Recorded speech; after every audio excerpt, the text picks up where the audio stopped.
तो hello ninth class. ठीक है, ये आज तुम्हारा ये वाला चैप्टर ये खत्म हो गया पहले ही, जो आइसोटोप्स एंड आइसोबार्स थे। देखो ये तुम्हारी बुक है ना, दिख रही होगी ना, ये तो ऊपर से ऐसी दिख रही होगी। तो इसमें मॉडल्स तो जो तुम्हारे थे वो नहीं है, ठीक है ना। ये नीचे करके दिखा दूंगा, आ जाएगी वो, लेकिन अभी इसकी वो जरूरत नहीं है क्योंकि मुझे इस पे ही कराना है। जो स्क्रीन है तुम्हारी दिख रही है, अच्छी स्क्रीन है, एकदम दिखेगा बड़ा बड़ा। तो देखो इसमें क्या है कि मैंने वैलेंसी बताई तुमको, ये सब थोड़ा सा आज मैं रिवाइज करा रहा हूँ। आज तुम्हारा ये चैप्टर हो गया खत्म, ठीक है। कल से नया चैप्टर चलेगा और पहले इसके में नोट्स वगैरह और सब चीजें हैं वो तुमको कॉपी में अब लिखने को दूंगा, क्योंकि चैप्टर क्या हो गया है, खत्म। ठीक है, आज तुम्हारा चैप्टर खत्म हुआ है। अच्छे से जो भी चीजें हैं मैं नोट्स आज तुमको बना करके, आज शायद अगर शाम को भी देना पड़े तो मैं दे दूंगा, ठीक है ना, समझ रहे हो ना। तो अभी मैं बना रहा हूं इसका, जो भी कुछ जिस तरह से भी करना है, ठीक है। आज मैं थोड़ा सा इसी को ही बता दूं ताकि तुम्हारे रिवाइज हो जाए। तो देखो, सबसे पहले मैंने तुम्हारी जो ये बुक है, इसमें पेज नंबर 46 है ना, 46 है तुम्हारा। शुरू से लेकर के मैं तुमको बता रहा हूं, ठीक है। मैंने थोड़ा थोड़ा रिकैप क्या बताया था। पहले सबसे पहले मैंने तुमको बोला था कि ये लर्न कर लो। सबसे पहले मैंने तुमको बोला था कि तुम ये लर्न करो, ये हाइड्रोजन से लेकर के, हाइड्रोजन दिख रहा है ना, अच्छा कितना गजब है, हीलियम, लिथियम वाला। तो ये एक तो तुमको याद करना है कहां तक, जिंक तक, यानी कि जो तुम्हारा 30 तक है, ठीक है। ये मैं तुमसे टेस्ट लूंगा, इसका मैं बता दूंगा कब कैसे लेना है। तो याद करना इन्हें शुरू कर दो। सबसे पहली बात, ये कॉपी में सबसे पहले ये लिखवाऊंगा, ठीक है। अच्छा अब आगे आ जाओ। देखो मैंने स्ट्रक्चर ऑफ एटम में कैसे कैसे बताया, थोड़ा बता दूं। ये क्या होता है, न्यूक्लियस, ये प्रोटॉन, ये न्यूट्रॉन। ये पूरा देखना है लेक्चर, क्योंकि तुमको पता लग जाएगा तुम्हारे से क्या चीज नहीं आती। ये शेल, ये तो न्यूक्लियस हो गया, ये इसके इलेक्ट्रॉन्स, ये के शेल, पहली वाली का नाम के शेल, फिर एल शेल, फिर एम शेल, ऐसे बढ़ती जाती है, ठीक है। ये क्या था तुम्हारा, और ये क्या होता है, इलेक्ट्रॉन।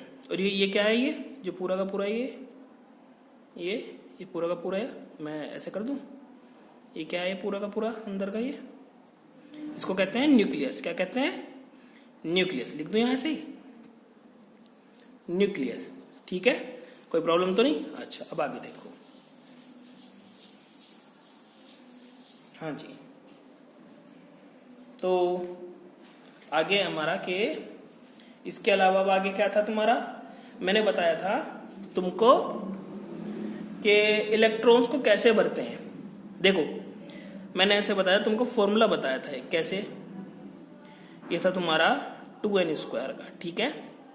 तो n क्या था, शेल, कौन से नंबर की शेल है, शेल नंबर, ठीक है ना, समझ रहे हो ना, ठीक है। जैसे कि n की वैल्यू की इसके लिए कितनी है, ऐसे ही पूछ रहा हूँ।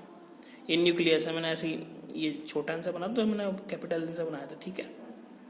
ये इलेक्ट्रॉन्स, इसके लिए शेल कितनी है, एक, 1 है ना शेल, एक ही तो शेल है इसमें के। और पहली शेल में मैक्सिमम कितना आ सकते हैं, वही ये लिखा हुआ है, मैक्सिमम नंबर ऑफ इलेक्ट्रॉन्स कितने फिल हो सकते हैं, ठीक है।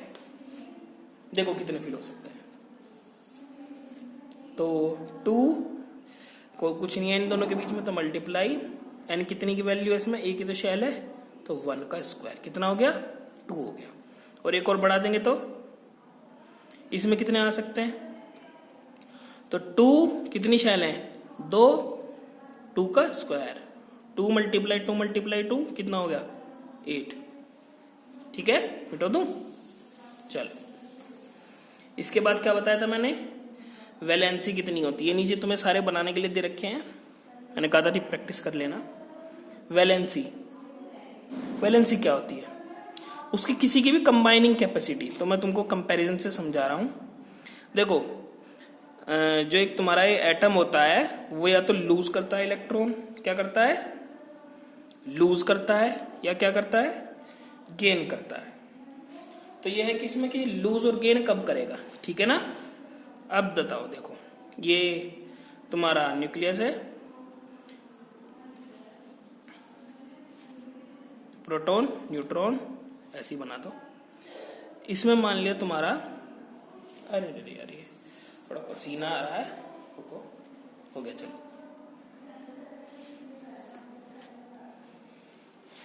हाँ अब ठीक है, ये थोड़ा स्क्रीन पे भी फोकस ना बिगड़ जाए, फोकस बिगड़ गया होगा तुम्हारा, आ जाएगा रुको रुको, आ गया ठीक है। तो देखो कैसे कंपैरिजन बताया था, ऐसे ऐसे, ये न्यूक्लियस था तुम्हारा, प्रोटॉन न्यूट्रॉन, उसके बाद ऐसे। अब ये था तुम्हारा कि इसकी भी 2 ही शेल ले लो, तुम्हारे लिए आसानी कर दी, ठीक है ना। तो 2 इलेक्ट्रॉन इसमें, पहली में 2 ही आ सकते हैं 2n² वाले फॉर्मूले से। अब एक बात देखो, इसमें 1 है, इसमें है 7, 4 5 6 7। अब बताओ इनमें से कौन सा गेन करेगा और कौन सा लूज करेगा, बताओ सोचो। इसमें 1 इलेक्ट्रॉन है तो उसे छोड़ने में आसानी होगी या लेने में आसानी होगी? वैसे ये एक छोड़ देगा और ये स्टेबल हो जाएगा, ठीक है। मैक्सिमम कितने इलेक्ट्रॉन आ सकते हैं एक में, किसी में भी उस हिसाब से देखना पड़ेगा ना, स्टेबिलिटी की तरफ जाता है कोई भी आदमी अपनी, ठीक है। अब ये है, इसको एक लेने में आसानी है कि देने में? ये क्या करेगा, ये करेगा लूज, क्योंकि ये इसको छोड़ देगा। ये क्या करेगा, ये गेन, क्या करेगा, गेन, ठीक है ना। ये अच्छा है ना तरीका, चलो ठीक है। और यानी कि वैलेंसी का मतलब है किसी की भी कंबाइनिंग कैपेसिटी, वो लूज और गेन से फर्क नहीं पड़ता, ठीक है। बॉन्डिंग और भी होती है, शेयरिंग, कोवलेंट, ये सारी चीज होती है ना, ये आगे थोड़ा पढ़ोगे अभी, तो वैलेंसी थोड़ा सा तुमको बतानी थी। वैलेंसी का मतलब क्या है, किसी की भी कंबाइनिंग कैपेसिटी, ठीक है ना, समझ रहे हो ना। अच्छा, बाकी और चीज मैं आराम से करा दूंगा, उसकी टेंशन ना लो, और चैप्टर में भी आएंगी। अरे यार बहुत पसीना आ रहा है, पंखा नहीं चला सकते क्योंकि ये आवाज वो कर जाती है। अब देखो, एक था तुम्हारा एटॉमिक नंबर, ध्यान रखना, इतनी बार इसलिए पढ़ा रहा हूं ताकि तुम्हारे याद हो जाए, और मैं तुम्हारे से टेस्ट लूं। अगर किसी का टेस्ट नंबर का मैंने उसे छोड़ने का नहीं मैं, जैसे कि कोई भी एलिमेंट है, एलिमेंट कोई भी एक्स ले लेते हैं, एक्स इसलिए लिया, कोई भी, यहाँ कोई भी आ सकता है, हाइड्रोजन, हीलियम, लिथियम, ठीक है ना। तुम्हारा मैं Li से ले रहा था, Li ले लूं। Li का एटॉमिक नंबर क्या है, हाइड्रोजन, हीलियम, लिथियम, ठीक है। इसका यहाँ क्या लिखा जाता है, Z, और ऊपर क्या लिखा जाता है, मास नंबर। इस A को क्या कहते हैं, मास नंबर, और इसको क्या कहते हैं, ये Z को एटॉमिक नंबर। कोई प्रॉब्लम तो नहीं इसमें, ठीक है ना। A को क्या कहेंगे, मास नंबर, Z को क्या कहेंगे, एटॉमिक नंबर, ठीक है। अब देखो, मास नंबर, एटॉमिक नंबर पता लग गया। जैसे कि ये है तुम्हारा, ये एल्युमिनियम था मेरे, ये थोड़ा क्या कहते हैं इसमें, ये इसमें ही है शायद, है ना, एल्युमिनियम था ना तुम्हारा, अरे यार सॉरी, एल्युमिनियम था, ठीक है। तो एल्युमिनियम में क्या था तुम्हारा, इसका, अब मैं तुमको प्रोटॉन, नंबर ऑफ प्रोटॉन ये निकालना बता रहा हूँ एक इसके एल्युमिनियम वाले में, ठीक है ना। तो ध्यान से देखो, एल्युमिनियम का 13 और इसका मास नंबर कितना, 27। तो इसमें बताओ सब चीजें इसकी क्या क्या चीजें थी जो निकालनी थी। देखो अब क्या क्या चीजें निकालनी थी, ठीक है ना, मैं वो बता रहा हूं। देखो इसमें तुमको निकालना था, देखो इसमें तुमको निकालना था Z और A, P माने प्रोटॉन्स और न्यूट्रॉन्स, ठीक है ना। तो सब चीजें फाइंड आउट करो। Z की वैल्यू क्या है इसके लिए, सीधी सीधी सी आई रही, Z ही तो है 13। मास नंबर क्या है इसका, 27, यही रहा मास नंबर, ये A ही तो है, मास नंबर कहेंगे, ए नहीं कहेंगे इसको। प्रोटॉन बताओ कितने होते हैं। अब देखो एक चीज मैं तुमको बता रहा हूं, ये मान लिया एल्यूमिनियम का है, चलो छोटा ले लो थोड़ा, ये प्रोटॉन न्यूट्रॉन, ये तो सबको रट गया होगा, 2 बाकी आगे बढ़ती जाती हैं, मान लिया इसमें इस तरह से, ठीक है ना, ऐसे। मैक्सिमम 8 आ सकते हैं इसमें, ठीक है, आउटर वाली में। अब देखो ये क्या कह रहा है, प्रोटॉन और न्यूट्रॉन, ये ना प्रोटॉन ही है ना और न्यूट्रॉन ही है ना। अब देखो ये दोनों वही हैं, ठीक है ना। अब ये बताने हैं इसके अंदर कितने प्रोटॉन और कितने न्यूट्रॉन है, कितने प्रोटॉन और कितने न्यूट्रॉन है। अब देखो कैसे होगा, कैसे निकलते हैं प्रोटॉन न्यूट्रॉन। किसी का भी, मैंने क्या फॉर्मूला बताया था, जो Z होता है वो किसके बराबर होता है, P के, बताया था ना। और जितने जिसमें प्रोटॉन होते हैं उतने क्या होते हैं, इलेक्ट्रॉन्स। मैं ऐसे ही निशान लगा दूं, ठीक है ना। क्यों, क्योंकि तुमको ये न्यूट्रलिटी, इस पे कौन सा चार्ज होता है, प्रोटॉन पे प्लस का और इलेक्ट्रॉन पे माइनस का, ताकि तुम्हारी न्यूट्रलिटी जितने प्लस हो उतने ही माइनस हो बनी रहे। ये इलेक्ट्रॉन तो माइनस का, प्रोटॉन पे प्लस का, ठीक है ना। अब मैंने ये फॉर्मूला बताया था तुमको, फॉर्मूले तुमको याद रखने, दो तो फॉर्मूले सारे हैं, मैथ में तो इतने सारे रखोगे।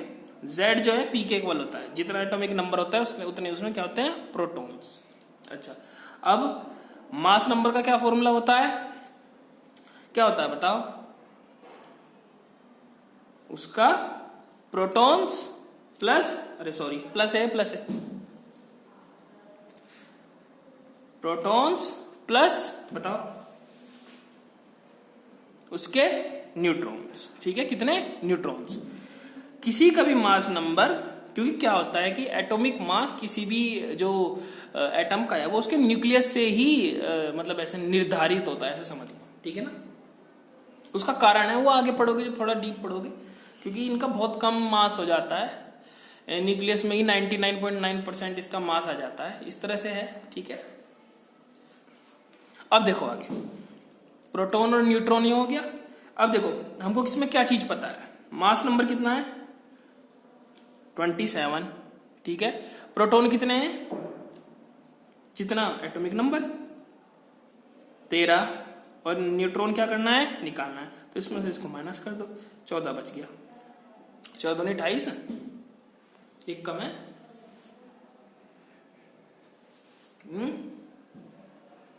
ठीक है। और तो कुछ नहीं था इसमें। अब एक आखिरी चीज बताई थी मैंने तुम्हें, आइसोटोप्स और आइसोबार्स क्या होते हैं। आइसोटोप्स और आइसोबार्स, ठीक है ना। क्या था बताओ, सेम, क्या था सेम, एटॉमिक नंबर, यानी कि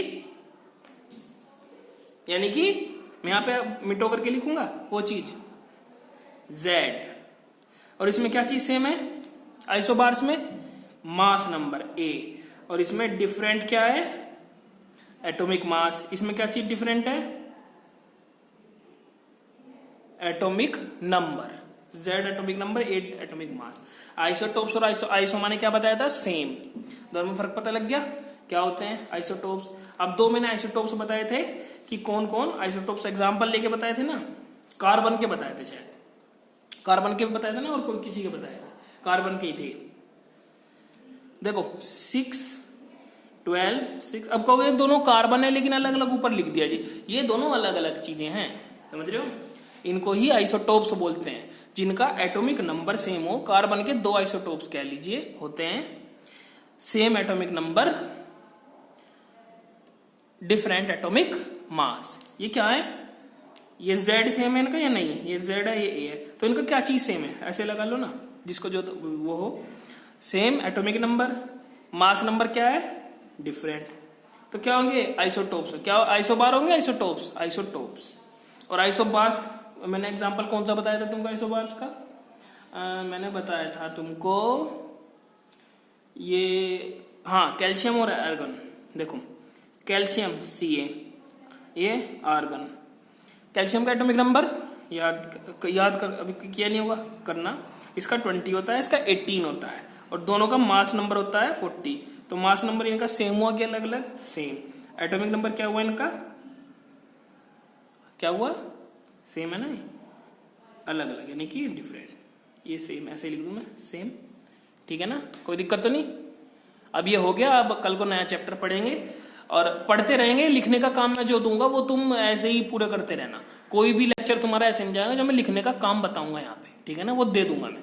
ये वीडियो देखोगे आराम से हर चीज समझ में आ जाएगी। अब तुमको लैंग्वेज बनानी सीखनी है, नहीं सीखोगे तो आगे जाके तुमको प्रॉब्लम ही होगी। आज मेरे को लगता था कि शायद तुम सिस्टम में है थोड़ा कि होता है कि तुमने अब तक लैंग्वेज नहीं बनाई है खुद से, समझ रहे हो ना, तो कोई फायदा नहीं होगा। इस ऐसी चीज होगा, बस हमारे पास रिकॉर्ड हो जाता है, कुछ नहीं फर्क पड़ता। तुमने ये समझ लिया है, समझने के बाद इसको खुद बनाना आना चाहिए। लिखवाऊंगा मैंने कहा खुद बनाना चाहिए, कोशिश करनी है, ठीक है ना। जो भी काम लिखने का होगा मैं खुद से बताऊंगा। और मेरे से कभी बार बार अब तुम फोन करके पूछोगे क्या करना है क्या करना है, जो करना है मैं आराम से बता दूंगा, ठीक है ना। लेकिन यहाँ कोई लिखने का काम नहीं करना है जो मैं लेक्चर में बताऊंगा। जो भी करना होगा मैं तुमको सेंड कर दूंगा, ठीक है ना, तो उसको आराम से लिख लेना सब के सब, ठीक है। ठीक।